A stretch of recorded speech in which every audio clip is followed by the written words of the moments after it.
Assalamualaikum warahmatullahi wabarakatuh. Alhamdulillahi rabbil alamin wa bihi nasta'in wa ala umuri dunya waddin. Wassalatu wassalamu ala asyrafil anbiya'i wal mursalin wa ala alihi wa sahbihi ajma'in amma ba'd.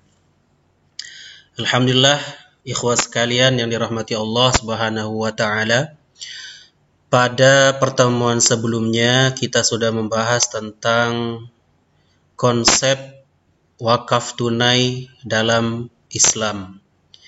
Kita juga sudah membahas tentang apa yang menjadi landasan hukumnya, kemudian seperti apa potensi wakaf tunai apabila diimplementasikan, ya, baik dalam lingkup organisasi ataupun yang lebih besar dari itu. Kemudian juga kita sudah membahas tentang bagaimana tata cara wakaf tunai. Baik, pada video kali ini saya akan membahas tentang bagaimana pengelolaan wakaf tunai.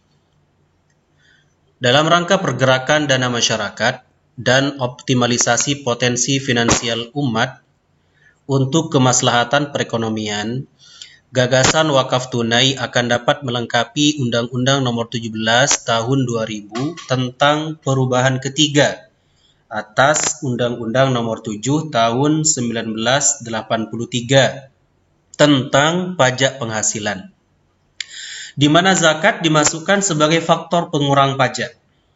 Di samping itu juga dapat mendukung lembaga-lembaga pengelola zakat dengan diberlakukannya Undang-Undang Pengelola Zakat Nomor 38 Tahun 1999. Departemen Agama sebagai pemegang otoritas keagamaan dan saat ini juga otoritas administrasi wakaf secara proaktif memintakan fatwa kepada Majelis Ulama Indonesia mengenai status hukum wakaf uang guna penyempurnaan Peraturan Perundang-undangan Nomor 28 Tahun 1977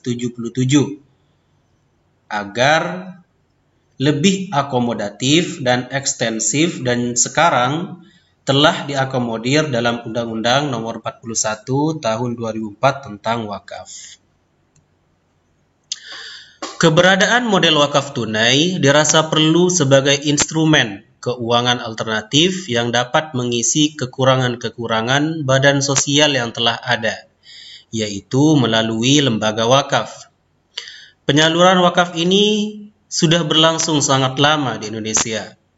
Dalam Undang-Undang Nomor 41 Tahun 2004 tentang wakaf adalah perbuatan hukum seseorang atau badan hukum yang memisahkan atau menyerahkan sebagian harta miliknya untuk dimanfaatkan selamanya atau untuk jangka waktu tertentu sesuai dengan kepentingannya guna keperluan ibadah atau kesejahteraan umum menurut syariah. Selama ini, wakaf yang ada di masyarakat adalah berupa tanah dan bangunan seperti masjid, musola, sekolahan, panti, dan lain sebagainya. Sementara kebutuhan masyarakat saat ini sangat besar, sehingga mereka membutuhkan dana tunai untuk meningkatkan kesejahteraannya. Berdasarkan prinsip wakaf tunai, yaitu wakaf yang tidak hanya berupa properti, tapi wakaf dengan uang atau dana tunai. Pemanfaatan wakaf tunai. Pengelolaan dana wakaf tunai sebagai instrumen investasi menjadi menarik karena benefit atas investasi tersebut dalam bentuk keuntungan investasi akan dapat dinikmati oleh masyarakat di mana saja, baik lokal, regional, maupun internasional. Hal ini dimungkinkan secara benefit atas investasi tersebut berupa cash yang dapat ditransfer ke beneficiary manapun di seluruh dunia. Sementara investasi akan dana wakaf tersebut dapat dilakukan dimanapun tanpa batas negara. Mengingat wakaf tunai yaitu cash yang dapat diinvestasikan di negara manapun. Hal inilah yang diharapkan maupun menjembatani kesenjangan antara masyarakat yang kaya dengan masyarakat yang miskin, karena diharapkan menjadi transfer kekayaan dalam bentuk keuntungan investasi dari masyarakat yang kaya kepada masyarakat yang miskin. Dana wakaf juga dapat digunakan untuk mendukung berbagai aktivitas, baik di bidang pengadaan social good maupun private good. Oleh karenanya, penggunaan dana hasil pengelolaan wakaf tersebut dapat membuka peluang bagi analisa ekonomi yang menarik berkenaan dengan alokasi sumber dalam kerangka keuangan publik.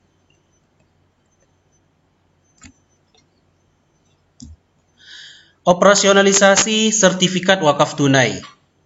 Wakaf tunai harus diterima sebagai sumbangan sesuai syariah. Wakaf dilakukan dengan tanpa batas waktu dan rekeningnya harus terbuka dengan nama yang ditentukan oleh wakif.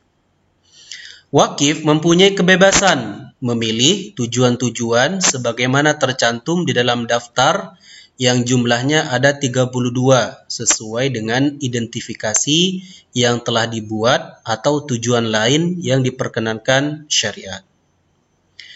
Wakaf tunai selalu menerima pendapatan dengan tingkat tertinggi yang ditawarkan bank dari waktu ke waktu.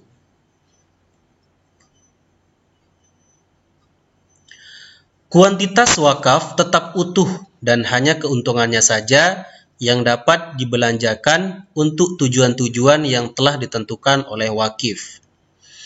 Wakif dapat meminta bank mempergunakan keseluruhan profit untuk tujuan-tujuan yang telah ditentukan.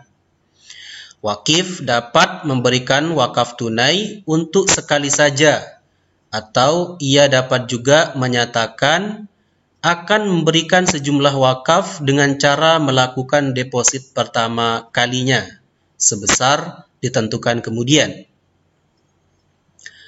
Wakif juga dapat meminta kepada bank untuk merealisasikan wakaf tunai pada jumlah tertentu untuk dipindahkan dari rekening wakaf pada pengelola harta wakaf. Atas setoran wakaf tunai harus diberikan tanda terima dan setelah jumlah wakaf tersebut mencapai jumlah yang ditentukan, barulah diterbitkan sertifikat. Prinsip dan dasar-dasar peraturan syariah wakaf tunai dapat ditinjau kembali. Wakaf tunai untuk pemberdayaan ekonomi umat. Wakaf uang menurut Permenak Republik Indonesia nomor 4 tahun 2009 adalah perbuatan hukum wakif untuk memisahkan atau menyerahkan sebagian uang miliknya untuk dimanfaatkan selamanya atau untuk jangka waktu tertentu sesuai dengan kepentingannya guna keperluan ibadah atau kesejahteraan umum menurut syariah. Sertifikat wakaf uang atau disingkat SWU adalah surat bukti yang dikeluarkan oleh lembaga keuangan syariah kepada wakif dan nazir tentang penyerahan wakaf uang. Mengingat pentingnya masalah wakaf uang dalam konteks pemberdayaan ekonomi umat, MUI pada tanggal 11 Mei 2002 mengeluarkan fatwa tentang masalah tersebut. Setidaknya ada 5 butir keputusan MUI tersebut. Di antaranya, yang pertama, wakaf uang atau cash wakaf atau wakaf an-nuqud adalah wakaf yang dilakukan sekelompok orang, lembaga, atau badan hukum dalam bentuk uang tunai. Kedua, termasuk ke dalam pengertian uang adalah surat-surat berharga.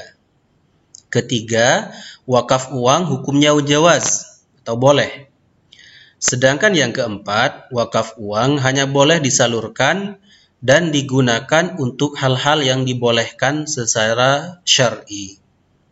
Yang kelima, nilai pokok wakaf uang harus dijamin kelestariannya tidak boleh dijual, dihibahkan, dan atau diwariskan. Salah satu keunggulan wakaf uang adalah bersifat fleksibel dan tidak mengenal batas pendistribusiannya. Di samping itu, wakaf uang juga memiliki beberapa manfaat dan keunggulan. Jumlah wakaf bisa bervariasi sehingga memungkinkan lebih banyak orang berwakaf. Aset-aset wakaf berupa tanah-tanah kosong bisa dimanfaatkan baik dengan mendirikan bangunan maupun diolah menjadi lahan pertanian. Bisa dimanfaatkan untuk membantu lembaga pendidikan yang kekurangan dana. Umat Islam bisa mandiri dalam mengembangkan lembaga pendidikannya.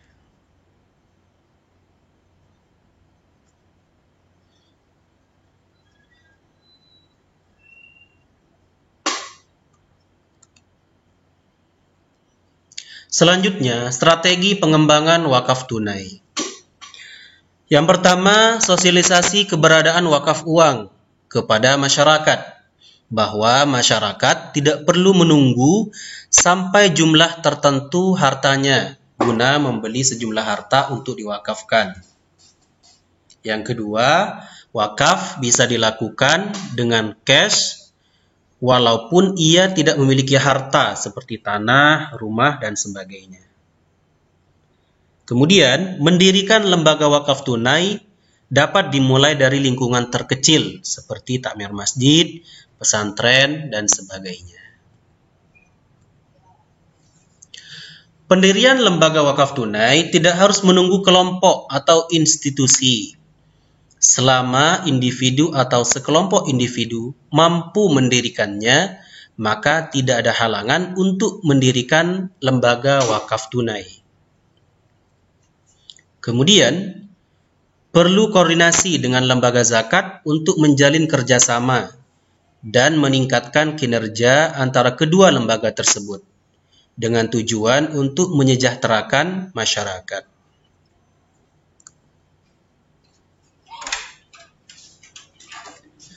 Mungkin itu saja pembahasan kita tentang bagaimana pengelolaan wakaf, ya, dan juga strategi pemberdayaan umat.